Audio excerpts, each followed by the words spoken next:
कमाने वाली बहू। मम्मी, आप हमारे साथ बेंगलोर चलो।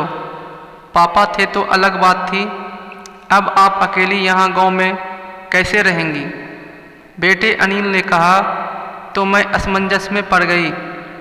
हार्ट अटैक से हुई इनकी अचानक मौत से मैं अपने आप को लाख कोशिश के बाद भी संभाल नहीं पा रही थी।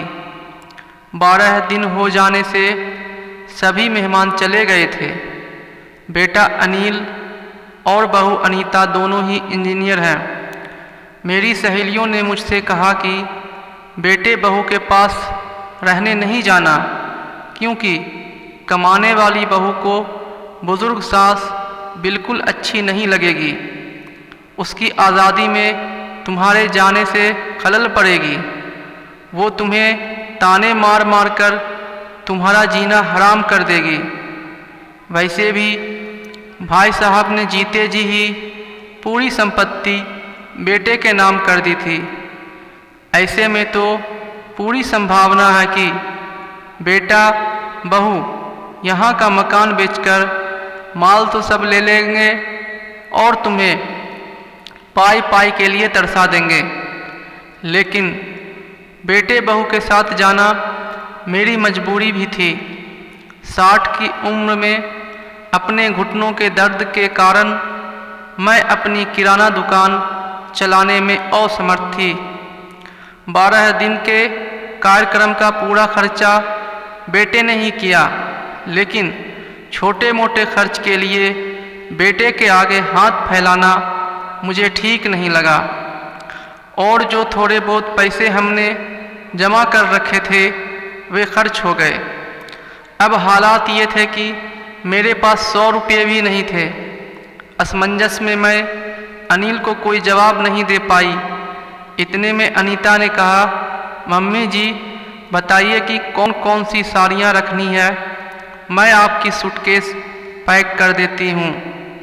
अनीता के ऐसा कहने पर मैं कुछ नहीं बोल पाई और चुपचाप इन लोगों के साथ बेंगलोर आ गई। अनिल और अनीता दोनों ही मेरा पूरा ख्याल रखते, सभी साथ ही में खाना खाते। अनीता मेरी पसंद के हिसाब से खाना बना देती। दोनों की यही कोशिश रहती कि मुझे इनकी याद न सताए, मैं खुश रहूं। 8 साल का पोता चिंटू तो दादी माँ कहकर मेरे आगे पीछे घूमते रहता। मैं कोई भी चीज़ के लिए बोलती तो वो चीज़ मुझे बराबर लाकर दे देते। ये सब देखकर मेरे मन को बहुत शांति मिल रही थी। मैं सोचने लगी कि लोग बेवजह ही आजकल के बच्चों को बदनाम करते हैं कि वे लोग बुज़ुर्ग माँ बाप की कदर नहीं करते। खासकर यदि बहू कमाने वाली हो तो वो सास को नौकरानी ही समझने लगती है। अनीता भी तो कमाती है, लेकिन कितने अच्छे से घर और दफ्तर दोनों संभालती है। कभी कोई ताना नहीं मारती। वो तो मुझे ही लगता कि वो ऑफिस और घर दोनों जगह का काम कर थक जाती होगी, इसलिए मैं ही थोड़ा बहुत काम कर लेती हूँ। लेकिन बेटा बहू दोनों ने कभी भी मुझे किसी काम करने के लिए नहीं कहा। 1 महीना कैसे बीत गया पता ही नहीं चला। आज सबने बाहर घूमने का कार्यक्रम बनाया। मॉल में घूमते घूमते अनिल और अनीता एक दुकान से कुछ खरीदी करने लगे। मैं और चिंटू थोड़ा आगे निकल गए। आइसक्रीम की दुकान पर चिंटू ने कहा, दादी माँ मुझे आइसक्रीम खानी है। मेरे ऊपर तो मानो बिजली गिर गई, क्योंकि मेरे पास तो पैसे थे नहीं। इतने दिनों में पैसों की कोई ज़रूरत महसूस भी नहीं हुई थी। अब क्या करूं? मेरा उतरा हुआ चेहरा देखकर चिंटू ने फिर कहा, दादी माँ प्लीज़ ले दीजिए ना। सॉरी बेटा, मैं अपना पर्स घर में ही भूल गई। मेरे ऐसा कहने पर चिंटू ने मेरी तरफ कुछ अजीब नज़रों से देखा। उसे लगा कि आइसक्रीम न दिलाना पड़े, इसलिए मैं बहाना मार रही हूँ, लेकिन मैं कर भी क्या सकती थी। मुझे अपनी बेबसी पर रोना आने लगा। मैं कैसी दादी हूँ कि अपने पोते को आइसक्रीम भी नहीं दिला सकती। इनके जाने के बाद पहली बार मैं अपने आप को बहुत ही असहाय महसूस कर रही थी। हमने बाहर डिनर किया। अनीता ने मेरे पसंद की काजू करी ऑर्डर की थी, लेकिन मुझे उसमें भी स्वाद नहीं आ रहा था। घर आने पर थोड़ी देर सभी ने टीवी देखी। अनिल सोने चला गया और अनीता चिंटू के कमरे में गई ताकि मच्छर की टिकिया लगाकर उसे ब्लैंकेट अंदर देकर सुला दे। मैं भी अपने कमरे में सोने जाने लगी। इतने में मुझे चिंटू की आवाज़ सुनाई दी, मम्मी, दादी माँ बहुत ही कंजूस हैं। तू ऐसा कैसे बोल रहा है? हाँ मम्मी, आज मॉल में घूमते वक्त मैंने दादी माँ को आइसक्रीम दिलाने कहा तो उन्होंने कहा कि वे अपना पर्स घर में ही भूल आई हैं। कितना अच्छा है ना मम्मी कि बाहर जाओ तो पर्स ही साथ में न ले जाओ तो कुछ खर्चा ही नहीं होगा। कंजूस दादी माँ। ये क्या है चिंटू? दादी माँ के लिए ऐसा बोलते वक्त तुम्हें ज़रा भी विचार नहीं आया? क्या तुम उनके दुख को समझ सकते हो कि वे फिलहाल कितने दुख में हैं? दादी माँ को क्या दुख है? बेटा, अभी तक दादी माँ और दादाजी गांव में एक साथ रहते थे। अब अचानक दादाजी ही हम सबको छोड़कर चले गए।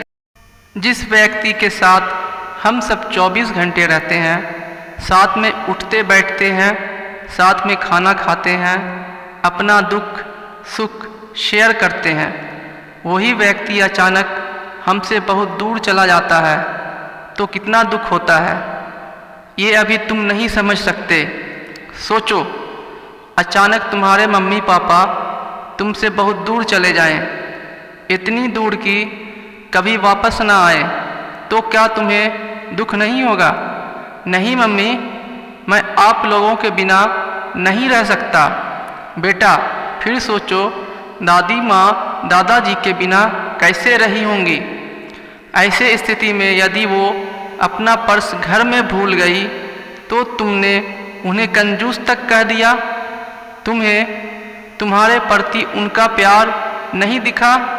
जब भी तुम्हें स्कूल से आने में 5-10 मिनट की भी देरी हो जाती है तो वो लगातार बालकनी में खड़े होकर तुम्हारा रास्ता देखती रहती हैं। उस दिन उनके घुटनों में बहुत दर्द होने के बावजूद तुम्हारे कहने पर उन्होंने तुम्हारी मनपसंद मेथी मटर मलाई बनाई थी। इसलिए बेटा, किसी के लिए कोई भी राय बनाने से पहले उस व्यक्ति के दृष्टिकोण से भी सोचना चाहिए।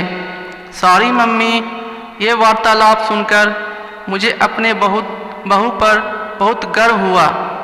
उसकी जगह यदि मैं होती तो शायद मैं भी अपने बेटे को इतने अच्छे से नहीं समझा पाती। सुबह अनिल ऑफिस चला गया और चिंटू स्कूल। अनीता ऑफिस जाते जाते मेरे हाथ में कुछ रुपये देने लगी। ये क्यों बहू, मुझे पैसों का क्या काम है? मम्मी जी, इंसान को पैसों का काम कब पड़ जाए कह नहीं सकते। आप मंदिर जाती हैं, कभी दक्षिणा चढ़ा दीजिए, कभी चिंटू के कोई चीज़ के लिए जिद करे पर उसे वो चीज़ लेकर दे दीजिए। लेकिन बहू, मम्मी जी, यदि यह पैसे अनिल आपको देते तो क्या आप मना करती? नहीं ना, आपकी बहू भी कमाती है तो फिर आप अपनी बहू से पैसे क्यों नहीं ले सकती?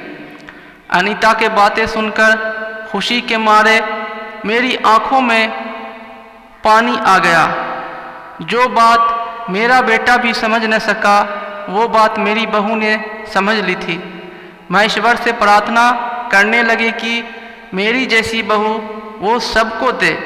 लोग बेवजह ही कुछ कमाने वाली बहुओं के दुर्व्यवहार को देखकर सभी कमाने वाली बहुओं पर लाछन लगाते हैं कि वे तुनक मिजाज और घमंडी होती हैं, सास ससुर उनको बिल्कुल अच्छे नहीं लगते आदि।